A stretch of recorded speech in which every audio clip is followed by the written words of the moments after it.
Hey, Bill Shaka here. Welcome to another edition of the 5-Minute Motivator. Well, folks, I know you're probably getting tired of hearing this, my standard disclaimer, the one-take wonders. The reason I'm bringing that up is because the howler monkeys are being very vocal this morning. Now, they've stopped for the last 10 or 15 minutes or so, so hopefully they've moved on. But they tend to howl, which is why they're called howler monkeys. Now the birds are acting up. But, I mean, that's what happens when you're 15 feet away from the jungle. So I apologize for any extraneous noises. I hope it doesn't interfere with your concentration and your ability to metabolize this information. Okay, what are we going to talk about today? Balancing strength and weaknesses. I think this is an important point because in my coaching experience, I have found that individuals fall into one of two camps, and unfortunately there are three camps. The first camp that I see individuals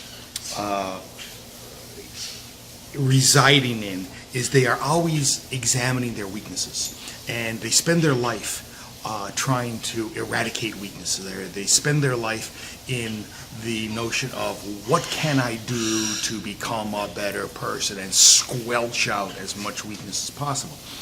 Here's the problem with that, if that's the only camp that you're in.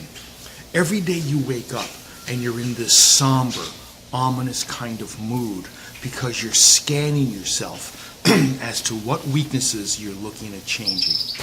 Well, I got to tell you that you know, life is meant to be celebrated. And that's not necessarily a great way to be. I mean, when everything is negative, then you're not enjoying yourself. I know I've mentioned this a few times. I had a partner in a business who used to say, celebrate after victory, but let's make sure that we are never victorious. Let's make sure there's always another mountain to climb. Let's make sure there's always something to strive for. And I think that's absolute bullshit. You know what? Sometimes you just have to relax with a pizza and a beer and celebrate where you're at. So the notion of simply eradicating weakness is not the greatest camp in the world to be in. But then I see individuals in another camp, and that camp is all they do is celebrate their strengths. What a great person I am. I worked very hard at this, and look at what I have become, look at what I am becoming, etc., etc. And there's nothing wrong with celebrating strengths. But just remember, any strength that is overused becomes a weakness. So the end result is that if all you're doing is celebrating your strengths, you're becoming more egotistical.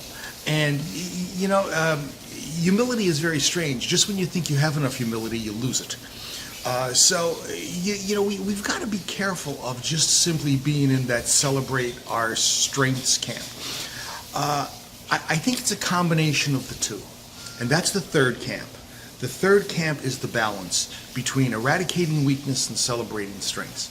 And I think we need to be in each camp whenever the need arises. Now, only you're going to know that, and that's wisdom. Okay? You should definitely try to eradicate weakness. No question about that. We all should. We all have that. You know what I mean? There's an old riddle. What is the biggest room in the world? The room for improvement. We all have it. But we also need to sit back and celebrate our strengths. We need to do both as best we can. And if we are in both camps of eradicating weakness and celebrating strengths, I think the end result of that is happiness. What more do you want out of life? Bill Shaka thanking you for attending another edition of the 5-Minute Motivator. Please like, share, comment. Please join my memberships. Talk soon. Oh, here comes the selfie stick. We're getting closer and closer and closer.